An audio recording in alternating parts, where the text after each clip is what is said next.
আপনি জেনে অবাক হবেন, পৃথিবীতে এমন কিছু মানুষ আছে যারা বিকাল 5টার সময় পড়ার টেবিলে বসে 6টার সময় বই হাতে নিয়ে ডিজাইন নিয়ে বেশ কিছুক্ষণ ভাবে, তারপর টায়ার্ড হয়, তারপর একটু রেস্ট নেয়।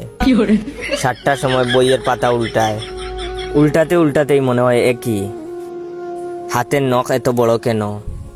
তারপর তারা নখ কাটে, তারপর 8টার সময় মনে পড়ে একটু পড়া উচিত। 5 মিনিট পড়ার পর আবার টায়ার্ড হয়, হালকা বিরতি নেয়, একটু ফেসবুকিং করে, খিদা লাগে, খায়, খাওয়ার পর রেস্ট নেয়। দেওয়াল দেখে, রংটা অনেক পুরনো মনে হয়, এদিকে একটি টিকটিকিও দেখা যায়। তারপর ঘড়ি দেখে, 11টা বাজে।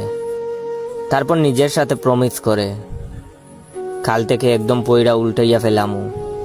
এখন যাই জয় ভাইয়ের একটু টিকটক ভিডিও দেখে আসি। প্রতিদিন যারা এরকম করেন তারা অবশ্যই কমেন্ট করে জানাবেন।